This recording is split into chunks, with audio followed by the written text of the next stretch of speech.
Hello friends, तो आज हम पढ़ेंगे सीटेट का पुरानी चौर।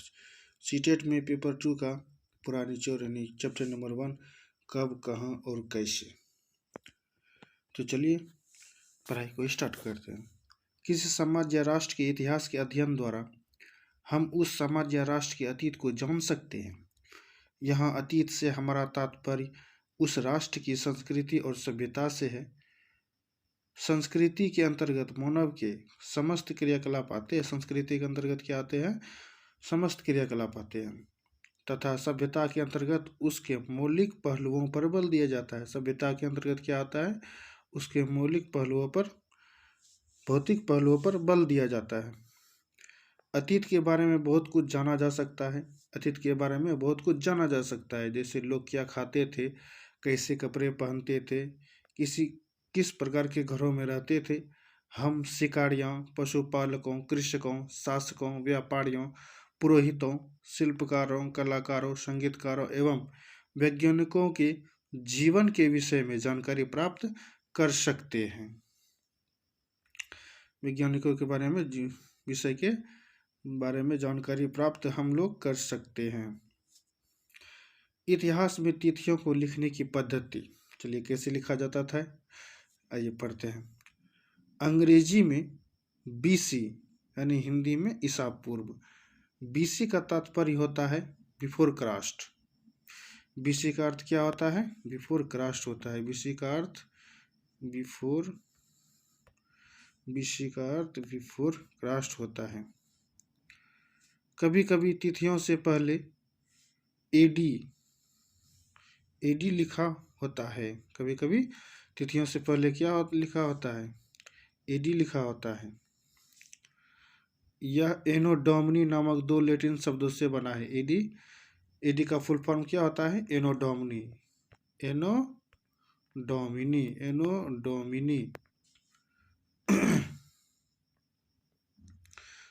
डोमिनी होता है एडी का फुल फॉर्म, तथा इसका अर्थ ईसा मसीह के जन्म के वर्ष से है। एडी का अर्थ क्या होता है? ईसा मसीह के जन्म के वर्ष से होता है। एडी का अर्थ ईसा मसीह के जन्म के वर्ष से होता है एडी। कभी कभी एडी की जगह सीई तथा बीसी की जगह बीसीई का प्रयोग होता है। एडी की जगह सी का अर्थ होता है सी क्रिस्ट। सी का फुल फॉर्म होता है क्राइस्ट। सी का फुल फॉर्म होता है, किसी जगह क्राइस्ट होता है, किसी जगह कॉमन। कॉमन। सी का फुल फॉर्म कॉमन एरा। सी तथा बीसी की जगह बीसीई का प्रयोग होता है। सीई अक्षरों का प्रयोग कॉमन एरा तथा बीसीई का प्रयोग बिफोर कॉमन एरा के लिए होता है। बीसीई का full form before common era के लिए प्रयोग किया जाता है। कभी कभी अंग्रेजी के बीपी अक्षरों का प्रयोग होता है। कभी कभी अंग्रेजी के बीपी अक्षरों का प्रयोग किसमें होता है? जिसका तात्पर्य होता है बिफोर प्रेजेंट। बीपी का अर्थ बिफोर प्रेजेंट यानी वर्तमान से पहले। इतिहास के अध्यापन कार्य के द्वारा बहु प्रदर्शनों की संकल्पना, ऐतिहासिक विविधता के भाव का निर्माण करना, विद्यार्थियों को ऐतिहासिक परिप्रेक्ष्य में रहने के लिए प्रोत्साहित करना और अनुभवों के साथ जोड़ना। प्रारंभिक स्तर पर इतिहास शिक्षण का सबसे महत्वपूर्ण और प्रभावी तरीका कहानी कथन पद्धति को माना जाता है। कहानी कथन पद्धति को इतिहास का प्रमुख स्रोत माना जाता है। भारतीय इतिहास के स्रोत देखिए क्या क्या होता है। भारतीय इतिहास के स्रोत अतीत की जानकारी प्राप्त करने के लिए पुरातात्विक स्रोत, साहित्यिक स्रोत तथा विदेशी यात्रियों के विवरण का अध्ययन किया जाता है। अतः अतीत के अध्ययन करने वाले को इतिहासकार कहते हैं। अतीत के अध्ययन करने वाले को क्या कहते हैं? इतिहासकार कहते हैं। भारतीय इतिहास की जानकारी उपलब्ध कराने वाले पुरातत्व संबंधी साक्ष्यों में अभिलेख, अवशेष, स्मारक, भवन, मूर्तियां, चित्रकला एवं प्राचीनतम सिक्के हैं। भवन जो है, मूर्तियां हैं, चित्रकला एवं प्राचीनतम सिक्के हैं। हमें भारतीय इतिहास की जानकारी निम्न स्रोतों से प्राप्त होती है। भारतीय इतिहास की जानकारी क्या होती है? निम्न स्रोतों से। चलिए पहला क्या है? अभिलेख इतिहास लेखन के विश्वसनीय स्रोत उत्कीर्ण अभिलेख यानी इनक्रिप्शन। उत्कीर्ण अभिलेखों के अध्ययन को एपिग्राफी यानी अभिलेखा शास्त्र कहा जाता है। उत्कीर्ण अभिलेखों के अध्ययन को क्या कहा जाता है? अभिलेखा शास्त्र कहला जाता है।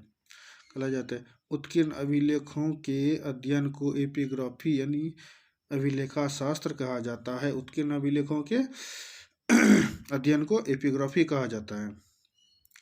ये प्रमुख रूप से सोना, चांदी, लोहा, तांबा, कांसे की प्लेट, पत्थर के खंभे, मंदिरों की दीवार पर उकेरे जाते हैं। अभिलेख जो है सोना, चांदी, तांबा, कांसे की प्लेट, पत्थर के खंभे, मंदिरों की दीवार पर उकेरे जाते हैं अभिलेख। इस प्रकार के अभिलेख 3 प्रकार के होते हैं। इस प्रकार के अभिलेख कितने प्रकार के होते हैं? 3 प्रकार के। पहला राजकीय, आधिकारिक एवं निजी।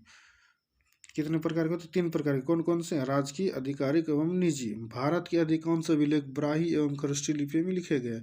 भारत के अधिकांश अभिलेख ब्राही एवं खरोष्ठी लिपि में लिखे गए। ब्राही लिपि को पहली बार पढ़ने में सफलता एशियाटिक सोसाइटी ऑफ बंगाल के सचिव जेम्स प्रिंसेप को प्राप्त हुई। ब्राही लिपि को पहली बार किसने पढ़ा था? जेम्स प्रिंसेप ने। किसने पढ़ा था? जेम्स प्रिंसेप ने पढ़ा था ब्राही लिपि को। जेम्स प्रिंसेप कौन था? एशियाटिक सोसाइटी ऑफ बंगाल के सचिव था। जेम्स प्रिंसेप क्या था? एशियाटिक सोसाइटी ऑफ बंगाल के सचिव था। चलिए दूसरा देखते हैं। सिक्के। सिक्के के अध्ययन को न्यूमिस्मेटिक्स यानी मुद्रा शास्त्र कहा जाता है। सिक्कों के अध्ययन को न्यूमिस्मेटिक्स कहा जाता है। सिक्कों के अध्ययन को न्यूमिस्मेटिक्स कहा जाता है। अभिलेखों के बाद सिक्कों को भी भारतीय इतिहास के पुनर्निर्माण का सबसे महत्वपूर्ण स्रोत समझा जाता है। भारत के प्राचीनतम सिक्के अधिकांशतः चांदी के। भारत के अधिकांशतः सिक्के किसके हैं? चांदी के। देश में पहली बार लिखित स्वर्ण सिक्के चलाने का श्रेय इंडो ग्रीक या हिंद यवन शासकों को जाता है। भारत में पहली बार स्वर्ण सोना के सिक्का किसने चलाया था? इंडो ग्रीक ने चलाया था, यानी कि हिंद यवन ने चलाया था। इन सिक्कों के द्वारा हमें भारतीय यूनानी शासकों के विषय में ज्ञात हुआ। इन सिक्कों के द्वारा भारतीय यूनानी शासकों के विषय में हमको ज्ञात हुआ, जिन्होंने भारत के उत्तर पश्चिम के एक छोटे से क्षेत्र पर शासन किया। भारत के उत्तर पश्चिम से छोटे से क्षेत्र पर उसने क्या किया? शासन किया। पुरातत्वीय स्मारक। इसके अंतर्गत प्राचीन इमारतें, मंदिर, मूर्तियां आदि आती हैं। इनसे विभिन्न युगों की सामाजिक, धार्मिक तथा आर्थिक परिस्थितियों का बोध होता है। हड़प्पा पूर्व काल की सभ्यता की खोज का श्रेय एशियाटिक सोसाइटी ऑफ बंगाल यानी के संस्थापक सर विलियम जोन्स को जाता है। सर विलियम जोन्स को जाता है। एशियाटिक सोसाइटी ऑफ बंगाल के संस्थापक कौन थे? सर विलियम जोन्स थे। एशियाटिक सोसाइटी ऑफ बंगाल के संस्थापक सर विलियम जोन्स थे। एशियाटिक सोसाइटी ऑफ बंगाल का स्थापना कब हुआ था? 1784 ईस्वी में हुआ था। हड़प्पा पूर्व काल की सभ्यता की खोज किसने किया था? विलियम जोन्स ने किया था। विलियम जोन्स ने इसी प्रकार हड़प्पा पूर्व सभ्यता की संस्कृति संबंधी तथ्यों की खोज निकालने का श्रेय सर अलेक्जेंडर कनिंघम को जाता है। इन्हें भारतीय पुरातत्व के जनक के रूप में भी जाना जाता है। इसी प्रकार हड़प्पा पूर्व सभ्यता की संस्कृति संबंधी तथ्यों की खोज निकालने का श्रेय अलेक्जेंडर कनिंघम को जाता है। अलेक्जेंडर कनिंघम ने क्या किया था? हड़प्पा सभ्यता की संस्कृति का खोज किया था। आगे देखते हैं। साहित्यिक स्रोत। भारतीय इतिहास के साहित्यिक स्रोतों यानी कि लिटरेरी सोर्सेस में धार्मिक एवं धर्मांतर स्रोतों को शामिल किया जाता है। इसके साथ साथ पांडुलिपियां भी प्राचीन भारतीय इतिहास के विषय में जानकारी उपलब्ध कराती है, जो तारपत्रों या भोजपत्रों पर लिखी जाती है। ये पांडुलिपियां जो किस पर लिखी जाती थी? तारपत्रों पर। पांडुलिपियां तारपत्रों पर लिखी जाती थी। प्राचीन भारतीय इतिहास के धार्मिक स्रोत के रूप में वैदिक साहित्य, पुराण, महाकाव्य, रामायण एवं महाभारत, उपनिषद, जैन धर्म ग्रंथ, बौद्ध धर्म ग्रंथ, दीपवंश, महावंश आदि आते हैं। ये सब इसमें आते हैं ग्रंथ में आते हैं। जबकि धर्मांतर स्रोत के रूप में गार्गी संहिता, पाणिनि का व्याकरण, गार्गी संहिता, पाणिनि का व्याकरण, कौटिल्य का अर्थशास्त्र, मनुस्मृति, मुद्रा राक्षस विशाखा दत्त, कालिदास का मालविकाग्निमित्रम, वान भट्ट का हर्ष चरित्र, कलहन की रास्तरंगिणी तथा न्याय चंद्र का हम्मीर काव्य आदि आते हैं। ये सब ग्रंथ की रचना इन लोगों ने किया था। विदेशियों के विवरण। प्राचीन भारतीय इतिहास की बहुत सी जानकारी विदेशियों के विवरण से प्राप्त होती है। इन विदेशियों में यूनानी, चीनी, अरबी, फारसी आदि लेखक विषय के रूप में उल्लेखनीय है। आदि विषय के रूप में क्या है? उल्लेखनीय है। यूनानी रोमन लेखकों जिनके विवरण से हमें प्राचीन भारत के इतिहास का पता चलता है, उनमें से प्रमुख हैं टेशियस, मेगास्थनीज, टॉलमी, प्लिनी आदि तथा चीनी लेखकों में फायान, हैनसांग, इत्सिंग आदि प्रमुख हैं। इनके बारे में पता चलता है। जो ये यूनानी रोमन लेखक जो थे, इनके बारे में संपूर्ण जानकारी मिलती है। अरबी लेखकों में अल बरूनी प्रमुख हैं। अरबी लेखकों में जो राइटर है उनमें फेमस है अल बरूनी, जिसके विवरण तहकीकात ए हिंद या किताबुल हिंद में मध्यकालीन भारत के धर्म, समाज, रीति रिवाज आदि के विषय में पता चलता है। इतिहास का निर्माण स्रोतों पर आधारित होता है। इतिहास का निर्माण स्रोतों पर आधारित होता है। यह सामाजिक प्रक्रियाओं में निरंतरता और बदलाव को खोजने के साथ ऐतिहासिक घटनाओं का विश्लेषण करता है। क्या करता है? विश्लेषण करता है। प्राचीन इतिहास को पढ़ाने हेतु हस्तलिपियां, गुफा चित्रकारी तथा शिलालेख प्रमुख स्रोत है। प्राचीन इतिहास को पढ़ने के लिए क्या किया है?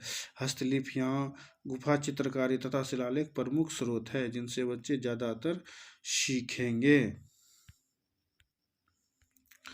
आइए पढ़ते हैं ऐतिहासिक स्रोत देखिए,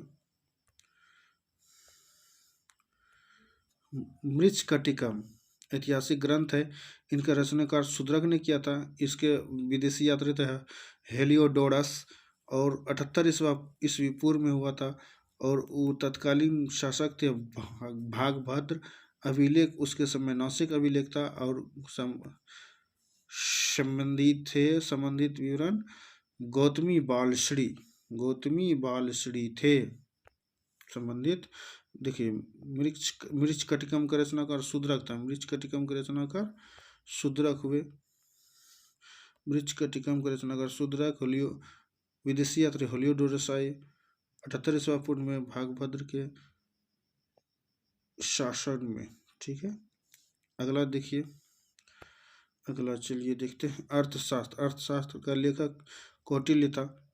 वो मेगास्थनीज विदेशी यात्री थे। उस समय 305 ईसा पूर्व चंद्रगुप्त मौर्य के शासनकाल में था। हाथी गुम्फा लेखक था। शिलालेख उस समय खारवेल यानी संबंधित शासक खारवेल था। संबंधित शासक कौन था?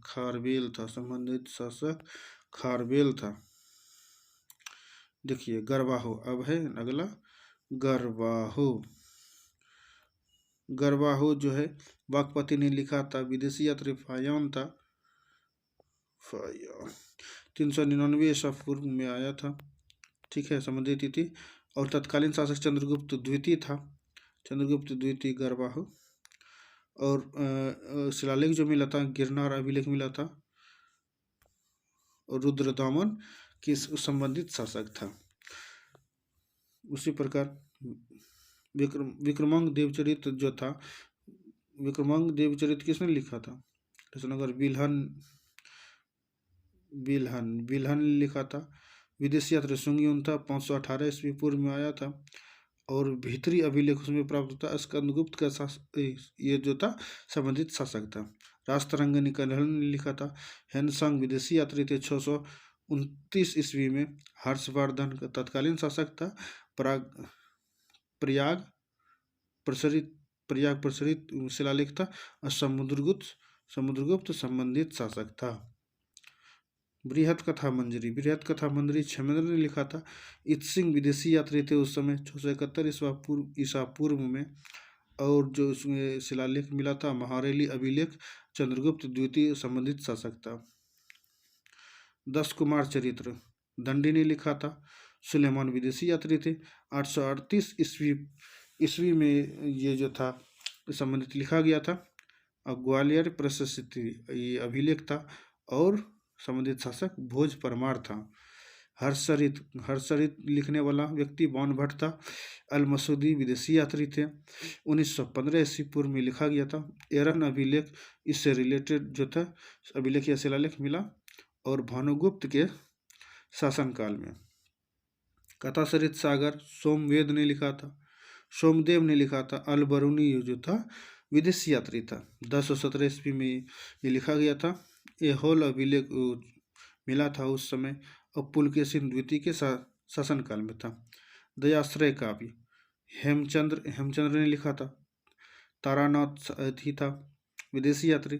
12वीं शताब्दी में ये जो था संबंधित तिथि लिखा गया था। मंदसौर अभिलेख उसमें प्राप्त हुआ था।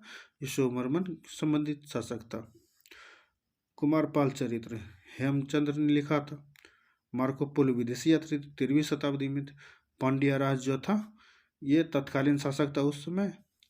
देवपाड़ा अभिलेख मिला था, देवपाड़ा अभिलेख, और विजयसेन तत्कालिक शासक था उस समय, संबंधित शासक था। प्रबंध चिंतामणि यानी मेरुतंग ने लिखा था। प्रबंध चिंतामणि किसने लिखा था? मेरुतंग ने लिखा था। प्रबंध चिंतामणि मेरुतंग ने लिखा था। अच्छा, आइए आगे पढ़ते हैं। भारत का काल विभाजन, भारतीय इतिहास का काल विभाजन, भारतीय इतिहास का काल विभाजन। पढ़िए भारतीय इतिहास का काल विभाजन। भारतीय इतिहास का काल विभाजन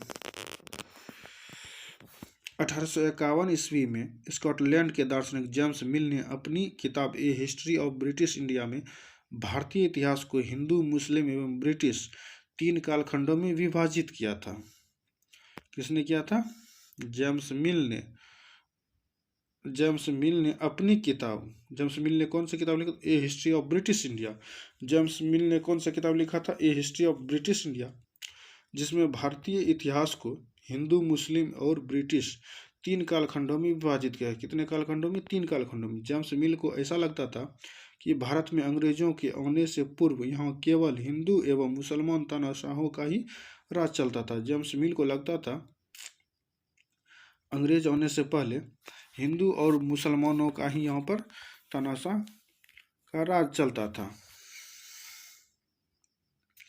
परंतु वास्तव में विभाजन का यह आधार गलत था, क्योंकि हम देखते हैं कि प्राचीन भारत में भी हिंदू धर्म के साथ साथ अन्य गैर हिंदू जैसे बौद्ध, जैन आदि धर्म एवं परंपराओं का भी सम्मान किया जाता था। उसी प्रकार मध्यकाल के इस्लामी शासन के दौरान हिंदुओं को भी जीवन जीने का अधिकार था। ये जो मध्यकाल था उसमें इस्लामी शासन जो था बड़ा छा गया था, उसमें भी हिंदुओं को जीने का अधिकार था। तुलसीदास, सूरदास, मीराबाई आदि जैसे महान संत मध्यकाल में हुए। ये सब संत मध्यकाल में हुए। मध्यकाल में जो था सभी मुस्लिम शासक था। जेम्स मिल के विभाजन को त्रुटिपूर्ण पाए जाने के कारण पश्चिम के इतिहासकारों ने भारतीय इतिहास को प्राचीन, मध्य एवं आधुनिक काल में विभाजित किया। जेम्स मिल के विभाजन को त्रुटि पाए जाने के कारण, मतलब कि गलत पाए जाने के कारण पश्चिम के इतिहासकार ने भारतीय इतिहास को प्राचीन, मध्यकाल एवं आधुनिक काल में विभाजित किया। इसने भी विभाजित किया 3 को में। उसमें क्या था? प्राचीन दिया, मध्यकाल दिया एवं आधुनिक काल दिया। पश्चिम में आधुनिक काल को विज्ञान, तर्क, लोकतंत्र, समानता जैसे आधुनिक मूल्यों के रूप में जाना जाता है। उनका मानना है कि ब्रिटिश जब भारत आए तभी से आधुनिक संकल्पना भारत में आई, इसलिए इस काल को आधुनिक काल तथा इसके पूर्व के काल को प्राचीन एवं मध्यकाल के नाम से जाना जाता है। प्राचीन के मध्यकाल के नाम से जाना जाता है। उपनिवेशिक 1.2 1.3। चलिए आइए औपनिवेशिक भारत के बारे में जानने के स्रोत। औपनिवेशिक भारत के बारे में जानने के स्रोत, ये चलते पढ़ते हैं। औपनिवेशिक भारत के लगभग 2500 वर्षों के इतिहास को जानने के लिए प्रमुख साधन निम्नलिखित हैं। अच्छा, 2500 वर्षों के इतिहास सर्वेक्षण। पहला है सर्वेक्षण। अंग्रेजों का यह मानना था कि किसी भी देश में प्रशासनिक गतिविधियों को सुचारू रूप से प्रचलित करने के लिए वहाँ का सर्वेक्षण करना अति आवश्यक है। 19वीं शताब्दी के पूर्वार्ध में अंग्रेजों ने संपूर्ण देश के मानचित्र निर्माण का कार्य आरंभ किया।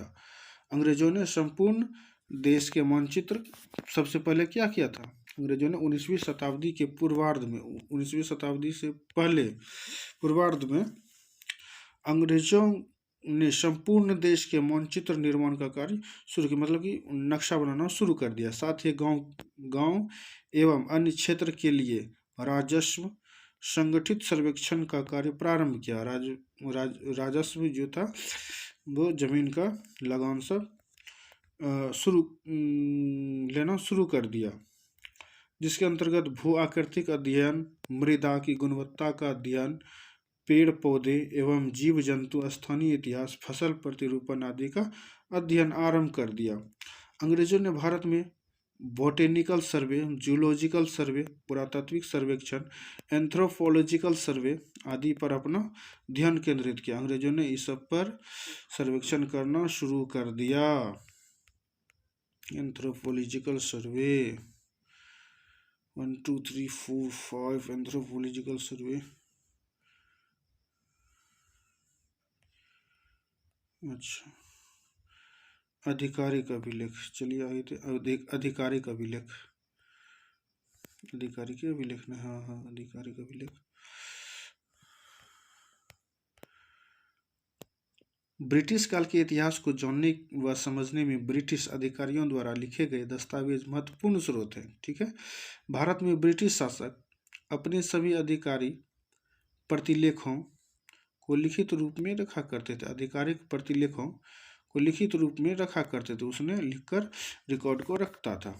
उनका यह मानना था कि किसी भी दस्तावेज को लिखित रूप में रखना महत्वपूर्ण है। अंग्रेजों को मानना था कि सभी चीज को लिखना बहुत ही जरूरी है। बात सही है। उन्होंने अपने सभी निर्णयों, समझौतों, अन्वेषणों को सुरक्षित रूप में रखा, जो इतिहासकारों के लिए एक प्रमुख साधन है। परंतु इनके द्वारा लिखे गए दस्तावेजों में पक्षपातपूर्ण दृष्टिकोण की झलक दिखाई है। जो उसने रिकॉर्ड जो रखा था अंग्रेजों ने, उसमें एक तरफा कोई काम लिखा हुआ था। साथ ही इन दस्तावेजों से जन सामान्य के बारे में कोई विशेष जानकारी नहीं मिली, कोई इम्पोर्टेंट सब चीज उसमें नहीं मिला। अभिलेखागार। अभिलेखागार उस स्थान को कहा जाता है जहाँ पर ऐतिहासिक पांडुलिपियों तथा दस्तावेजों को रखा जाता है। अभिलेखागार उसे कहा जाता है जहाँ पर पांडुलिपि वगैरह सब ऐतिहासिक चीज को रखा जाता है। और वंशावली चार्ट। वंशावली चार्ट के द्वारा किसी साम्राज्य या वंश के वर्धन एवं विकास को ज्ञात किया जाता है। वंशावली चार्ट में ये सब किया जाता है। समाचार पत्र एवं साहित्य। मुद्रण के आविष्कार के बाद समाचार पत्र एक सामान्य प्रक्रिया के अंतर्गत आने लगा। मुद्रण के आविष्कार के बाद समाचार पत्र जो है एक सामान्य प्रक्रिया के अंतर्गत आने लगा। बहुत सारे समाचार पत्र लोगों के बीच वर्नाकुलर माध्यम के द्वारा चर्चित होने लगा। समाचार पत्रों में सामान्यतः सामान्य जीवन तथा संस्कृति को भली भांति मुद्रित किया गया। संस्कृति को भली भांति मुद्रित किया गया। इसके साथ साथ साहित्य के अन्य प्रचलित साधनों जैसे उपन्यास व धार्मिक उपबंध भी हमें उस समय की वृहद जानकारियां देते हैं। ये सब जानकारियां देते हैं। प्रारंभिक समाज, मतलब शुरू में समाज कैसा था। भारतीय उपमहाद्वीप में जो मानव 20 लाख वर्ष पहले से रहा करते थे, आज हम उन्हें आखेटक खाद्य संग्राहक के नाम से जानते हैं। जो 20 लाख वर्ष पहले रहते थे उन्हें क्या कहते हैं? आखेटक, यानी कि खाद्य संग्राहक के नाम से जानते हैं। यह नाम उन्हें भोजन संग्रह करने की विधि के आधार पर दिया गया। वो जो भोजन जो एकत्रित करते थे, खोजते थे, उनकी विधि को देकर उन्हें आखेटक का नाम दिया गया। सामान्यतः वे लोग भोजन के लिए जंगली जानवरों का शिकार करते थे, मछलियां और चिड़ियां पकड़ते थे, फल फूल दाने पौधे पत्तियां अंडे एकत्रित किया करते थे। वो सामान्यतः ये सब करते थे, मछलियां पकड़ते थे, जानवरों को मारते थे, ये सब भोजन को खाने के लिए करते थे। भारतीय उपमहाद्वीप जैसे गर्म देशों में पेड़ पौधे की अनेकों प्रजातियां मिलती हैं। भारतीय उपमहाद्वीप के गर्म देशों में अनेक प्रजातियां मिलती हैं पेड़ के। इसी कारण पेड़ पौधे से मिलने वाले खाद्य पदार्थ भोजन के अत्यंत महत्वपूर्ण स्रोत हैं। प्रारंभिक मानव के विषय में जानकारी पुरातत्वविदों के द्वारा मिलती है। प्रारंभिक मानव के विषय में जानकारी पुरातत्वविदों के द्वारा मिलती है। पुरातत्वविदों को कुछ ऐसी वस्तुएं प्राप्त हुई है जिनका निर्माण और उपयोग आखेटा खाद्य संग्रह किया करते थे।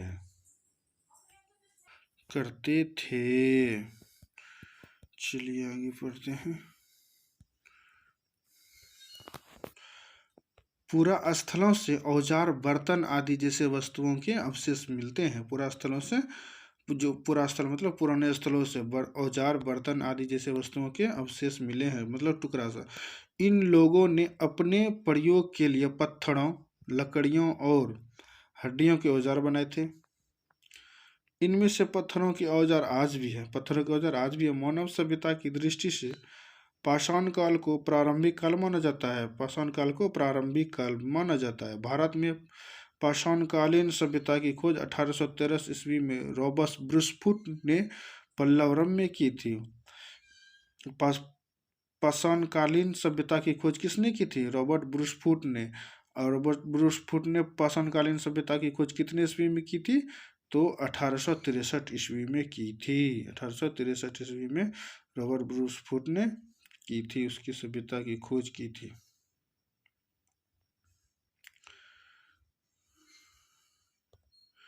चलिए आगे पढ़ते हैं। आगे में क्या है? 1.5 है, उसके बाद 1.6 ही होगा ना। प्रारंभिक समाज महत्व उपकरण की एवं विशेषताएं। प्रारंभिक समाज हस्त उपकरण की विशेषताएं। हस्त कुठार एवं वटिकास्म उपकरण।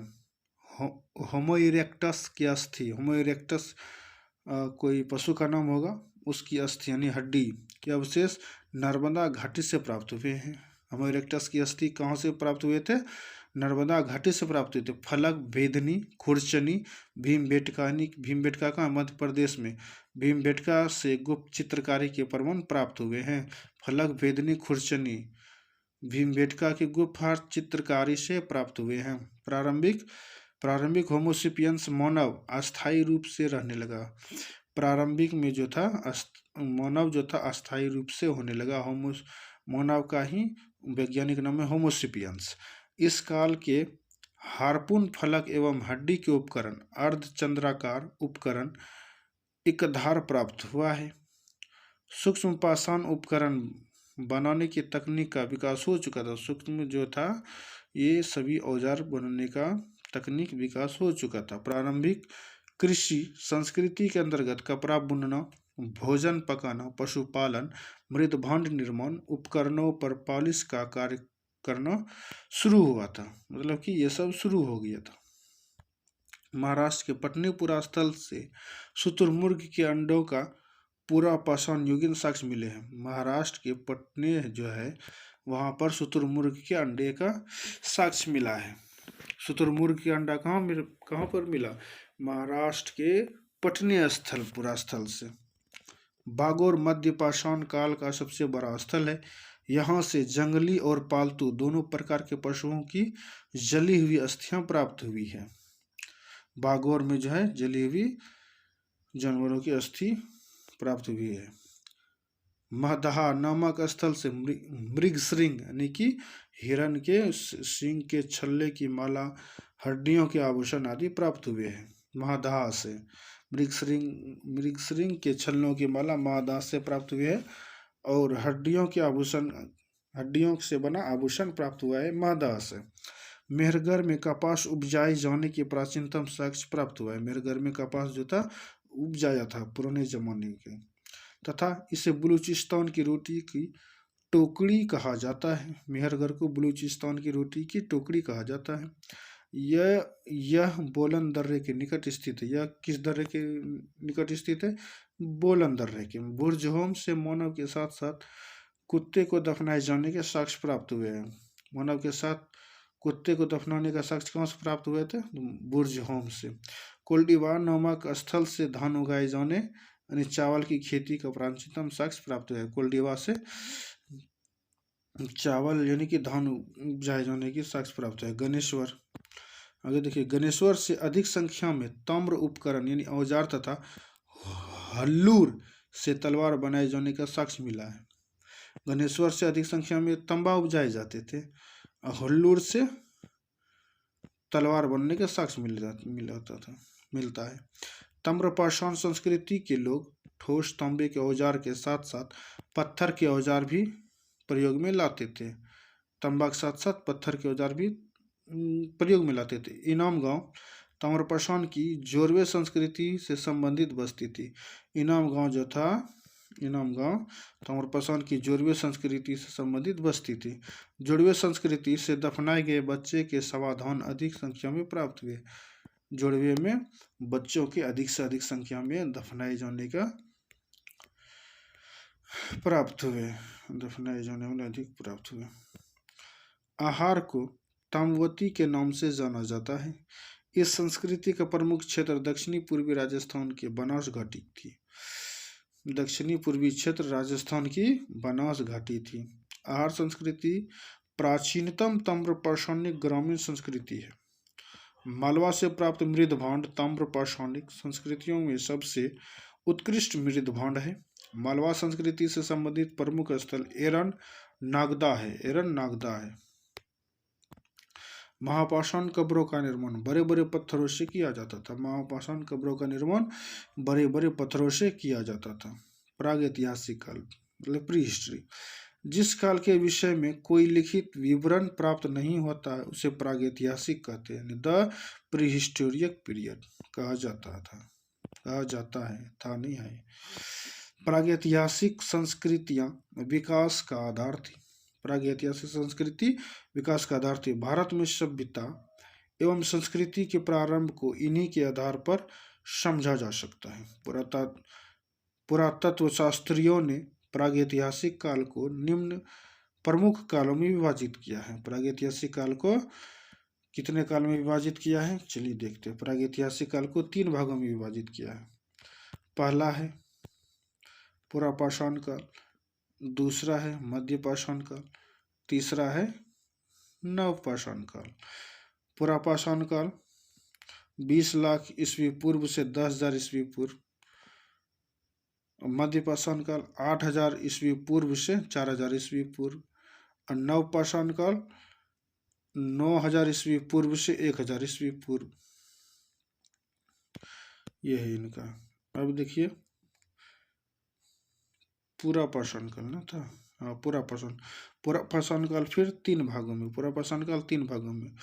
पूर्व पुरापाषाण काल, मध्य पुरापाषाण काल और उच्च पुरापाषाण काल। पूर्व पुरापाषाण काल 25 लाख ईस्वी पूर्व से 9 लाख ईस्वी पूर्व। मध्य पुरापाषाण काल 9 लाख ईस्वी पूर्व से 40,000 ईस्वी पूर्व। और उच्च पुरापाषाण काल 40,000 ईस्वी पूर्व से 10,000 ईस्वी पूर्व। चलिए अब पढ़ते हैं पुरापाषाण काल के बारे में। पुरापाषाण काल 2 शब्दों यानी पुरा अथवा प्राचीन और पाषाण अथवा पत्थर से बना है। इस काल में आदि मानव द्वारा प्रयुक्त किए जाने वाले पत्थर के औजार के रूप, आकार और जलवायु में होने वाले परिवर्तन के आधार पर इसे 3 चरणों में विभाजित किया है। कितने चरणों में? 3 चरणों में। पहला है पूर्व यानी कि निम्न पुरापाषाण काल। इस काल के प्रमुख उपकरण हस्त कुठार, गंडासा एवं शतक थे। इस काल में 2 प्रमुख संस्कृतियां मिलती है। पहली चापर चॉपिंग पेबुल संस्कृति जो पंजाब की सोहन नदी घाटी में विकसित होने के कारण सोहन संस्कृति भी कहलाती है। सोहन संस्कृति इसी कारण कहलाती है। दूसरी हैंड एक्स संस्कृति मद्रास के समीप पाई गई है। हैंड एक्स संस्कृति कहाँ है? मद्रास के समीप। इसका समीप मद्रास के समीप। इस समय के मनुष्य निग्रेटो जाति के थे। इस समय के मनुष्य क्या थे? निग्रेटो जाति के थे। निग्रेटो जाति। आइए देखते हैं अब दूसरा में क्या है जी? दूसरा है मध्य पुरापाषाण काल। भेदक खुर्सनी एवं भेदनिया इस काल के प्रमुख उपकरण थे। फलकों की अधिकता के कारण इस काल को खुरचनी भेदक संस्कृति के नाम से भी जाना जाता है। यह निएंडरथल मानव का युग था। यह कौन सा युग था? निएंडरथल मानव का युग था। मध्यपाषाण काल कौन सा युग था? निएंडरथल मानव का युग था। अब आइए देखते लास्ट तीसरा, उच्च पुरापाषाण काल।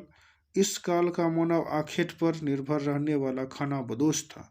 खानाबदोश मतलब इधर से उधर घुमंतु घुमंतु इधर से उधर घूमने वाला व्यक्ति था खानाबदोश, लेकिन वह आग से परिचित नहीं था। इस समय की एक अस्थि निर्मित मातृदेवी की मूर्ति इलाहाबाद के लोहदा से मिली।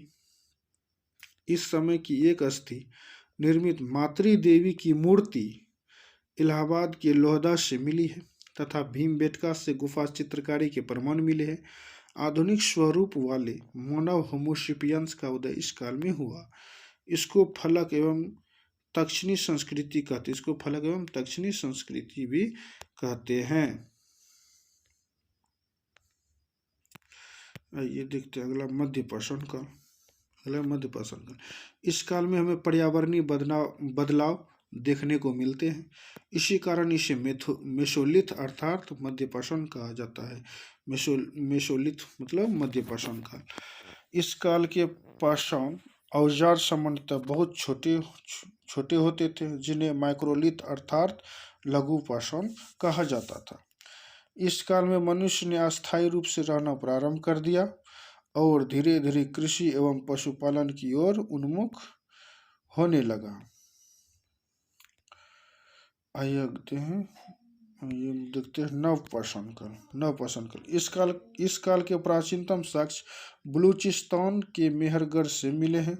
कुंभकारी का प्रमाण सर्वप्रथम इस युग से मिले बर्तनों, काला धूसर तथा मंद वर्ण के मृदवान से सिद्ध होता है।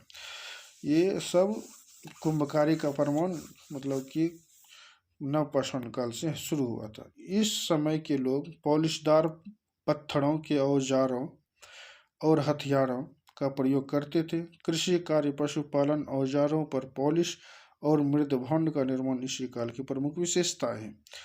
इस काल के लोगों ने अग्नि का प्रयोग करना प्रारंभ कर दिया था। नवपाषाण में अग्नि का प्रयोग करना प्रारंभ कर दिया था। आइए चलते आगे ताम्रपाषाण काल। नवपाषाण युग के बाद ताम्रपाषाण काल यानी कॉपर पीरियड आया। मानव ने सर्वप्रथम तांबा का प्रयोग किया। इस काल में मनुष्य ने पत्थर और तांबे के औजारों का साथ साथ प्रयोग किया। इस कारण इस काल का नाम ताम्रपाषाण काल पड़ गया, यानी कि इस कारण इस काल को ताम्रपाषाण काल कहते हैं। इस काल में बस्तियों के प्रमाण राजस्थान, पश्चिमी मध्य प्रदेश, पश्चिमी महाराष्ट्र, बिहार, बंगाल तथा पूर्वी उत्तर प्रदेश मिले हैं। इस काल में बस्तियों के प्रमाण ये सब राजस्थान, पश्चिमी मध्य प्रदेश, पश्चिमी महाराष्ट्र, बिहार, बंगाल तथा पूर्वी उत्तर प्रदेश में मिले हैं। इस काल में पत्थर के छोटे छोटे औजार व हथियार, तांबे की कुल्हाड़ियाँ, मछली पकड़ने की कांटे यानी कि बंसी, छेनी, टोंटी वाले जलपात्र मिले हैं। छेनी, हथौड़ी सब इसी काल में मिले हैं। अनाज में चावल, गेहूँ, बाजरा, मसूर, उड़द, मूंग, दलहन, मटर आदि उपजाते थे। कपास, रागी तथा बाजरा भी उपजाया जाता था। इस संस्कृति में हल या फावड़ा नहीं मिलता है। नवपाषाण में हल या फावड़ा नहीं मिलता है। लोग सत्तियों के सहारे केवल झूम की खेती कर पाते थे। केवल झूम की खेती ही कर पाते थे। किसके सहारे? सत्तियों के सहारे। प्रथम कृषक एवं चरवाहे। प्रथम कृषक एवं चरवाहे। नवपाषाण काल उस पूर्व धातु चरण संस्कृति का सूचक है जब यहाँ रहने वाले लोगों ने अनाज उगाकर और पशुओं को पालतू बनाकर भोजन की पूर्ति की व्यवस्था कर ली थी और एक स्थान पर अस्थायी जीवन बिताना आरंभ कर दिया था। पुरापाषाण काल के लोग शिकार पर आधारित थे। वे खाद्य सामग्रियों की खोज में विभिन्न स्थलों पर भ्रमण करते रहते थे। आइए देखते हैं मध्यपाषाण। मध्यपाषाण काल के लोग शिकार, मछली पकड़ने तथा खाद्य संग्रहण पर निर्भर करते थे। इस युग में मनुष्य द्वारा पशुपालन की पहली प्रक्रिया सामने आई। पशुपालन की पहली प्रक्रिया सामने आई मध्यपाषाण काल में। मध्य प्रदेश तथा राजस्थान के मध्य पाषाणकालीन स्थलों से पशुपालन की सूचना मिलती है। इसके पशुपालन की सूचना इसी में मिलती है। खेती और पशुपालन की शुरुआत। नवपाषाण युग में आरंभिक मानव को कृषि में सफलता प्राप्त हुई। इसी युग में मानव ने पशुपालन करना भी प्रारंभ कर दिया। विश्व की बदलती जलवायु के साथ ही लोग जिन पशुओं और वनस्पतियों का प्रयोग भोजन के रूप में करते थे, वे भी समय के साथ बदलने लगे। वनस्पतियों का प्रयोग भोजन के रूप में करते थे, पशुओं और वनस्पतियों का प्रयोग खाना पीना में करते थे। जानवर को भी खाते थे और गाछ वृक्ष को भी मतलब कि खाते थे। वो भी समय के साथ बदलने लगे। समय के साथ बदल पाषाण काल में कृषि से संबंधित कुछ मूलभूत क्रियाओं की जानकारी लोगों को हुई, जैसे खाने योग्य वनस्पतियों, बीजों का अंकुरण तथा उनसे पौधे का निकलना आदि। इस प्रकार इस काल में लोगों ने पौधों की देखभाल करना शुरू कर दिया, मतलब कि पौधों की देखभाल रखना शुरू कर दिया। सबसे पहले जिस जंगली जानवर को पालतू बनाया गया वह कुत्ता था। सबसे पहले किसको पालतू बनाया गया था? कुत्ता को। धीरे धीरे लोग भेड़, बकरी, गाय और सुअर जैसे जानवरों को भी अपने घर के समीप आने के लिए उत्साहित करने लगे। भेड़, बकरी ये सभी को आने के लिए उत्साहित करने लगे। ऐसे जानवर अधिकतर घास खाते थे तथा झुंड में रहते थे। घास खाते थे और झुंड बनाकर ये सब झुंड में रहते थे। बसने की प्रक्रिया।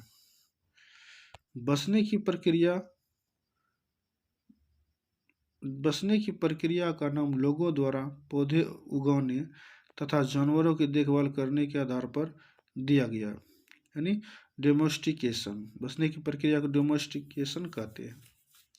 अपनाए गए ये पौधे तथा जानवर सामान्यतः जंगली पौधों तथा जानवरों से भिन्न होते हैं।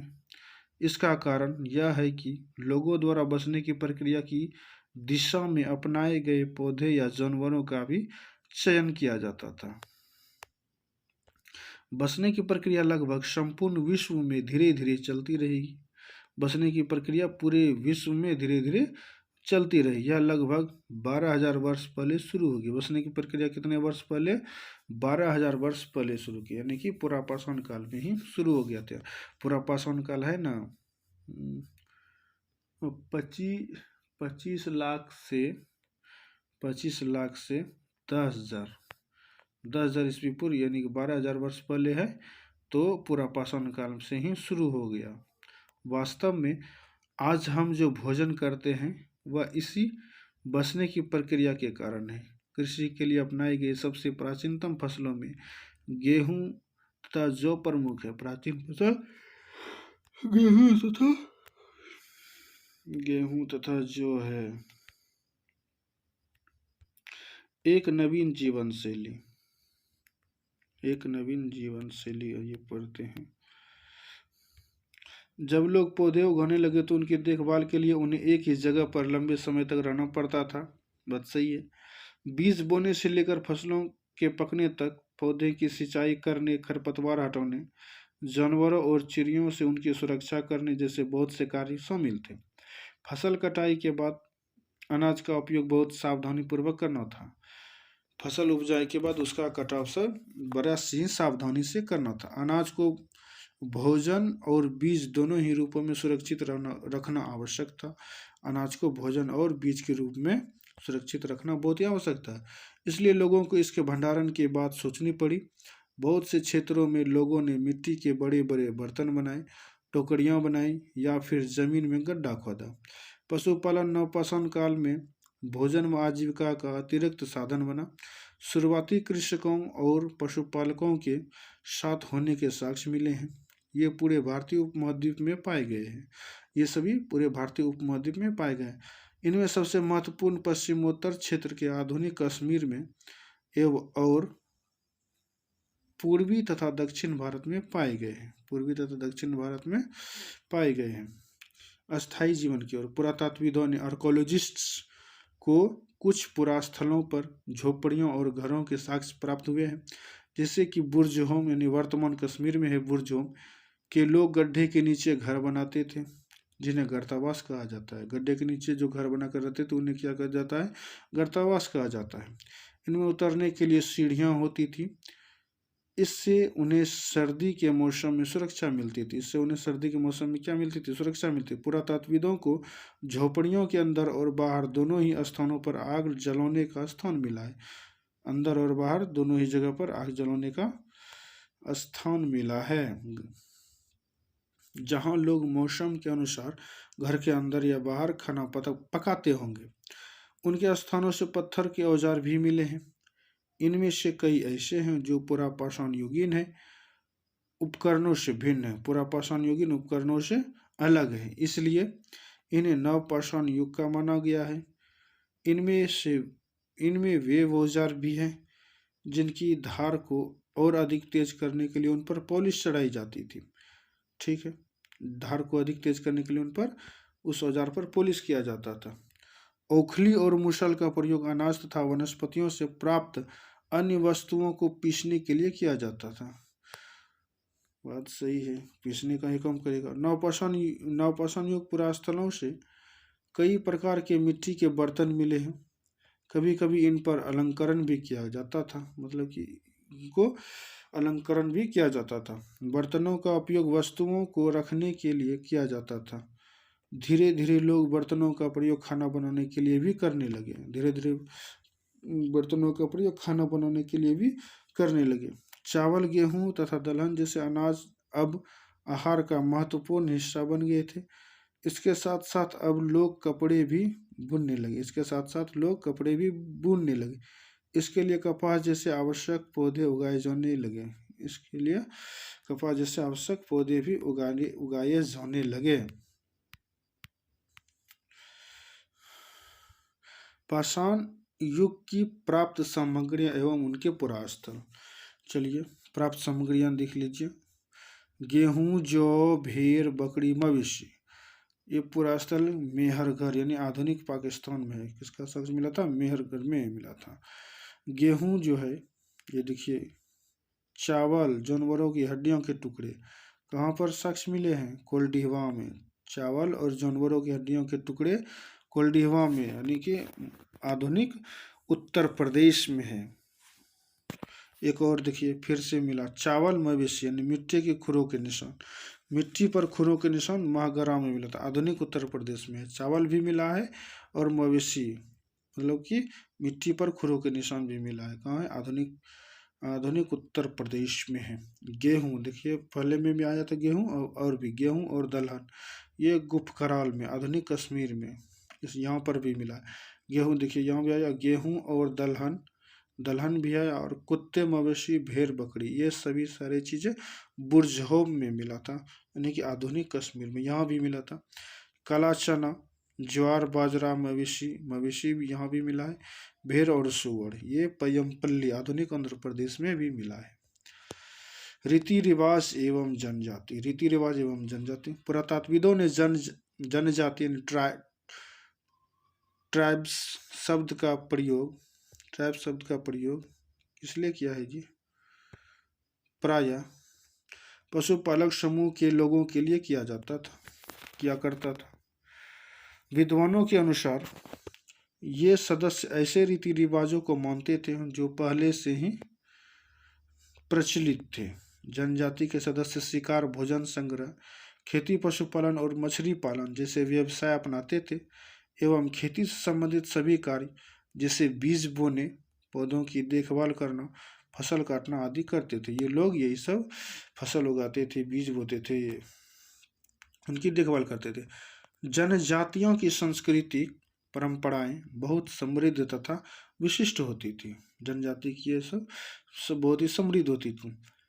उनके अपने देवी देवता होते थे। जो जनजाति के जो थे उनको पर्सनल देवी देवता होते थे। ये लोग नाच गाना और घरों की सजावट जैसे कार्यों को भी अपनी जीवन शैली का एक महत्वपूर्ण हिस्सा मानते थे। ये लोग नाचते गाते थे, ये भी जीवन का एक हिस्सा मानते थे, महत्वपूर्ण हिस्सा। आदिवासी विषयक परिचय कराने हेतु सर्वोत्तम तरीका यह है कि उनकी संपन्नता और शक्तिशाली वनवासी स्वरूपों को नियमित रूप से चित्रित किया जाए। बात सही, इनको आदिवासी को चित्रित किया जाए। इससे उनकी जीवन शैली को समझना आसान हो जाएगा, उससे उनकी जीवन शैली को समझना आसान हो जाएगा। इन्होंने मौखिक परंपराओं का संरक्षण किया। इन्होंने जनजाति ने मौखिक संरचनाओं का संरक्षण किया। ये देखिए महत्वपूर्ण तत्व, मोस्ट इंपोर्टेंट थिंग्स। नवपाषाण युगीन प्राचीनतम बस्ती पाकिस्तान में स्थित बलूचिस्तान प्रांत में मेहरगढ़ में। ये नवपाषाण युगीन प्राचीनतम बस्ती कहाँ है? मेहरगढ़ में। मेहरगढ़ में कृषि के प्राचीनतम साक्ष्य मिले हैं। कृषि के प्राचीनतम साक्ष्य कहाँ मिले हैं? मेहरगढ़ में। मेहरगढ़ को बलूचिस्तान की रोटी का टोकरी भी कहा जाता है, टोकरा भी कहा जाता है। बलूचिस्तान की रोटी का टोकरा किसे कहा जाता है? मेहरगढ़ को। चिरौंद बिहार प्रांत। चिरौंद कहाँ है? बिहार में है। चिरौंद बिहार में है। चिरौंद नामक नवपाषाणकालीन पुरास्थल एकमात्र ऐसा पुरास्थल है जहाँ से प्रचुर मात्रा में हड्डियों के उपकरण पाए गए हैं, जो मुख्य रूप से हिरण के सींगों के हैं।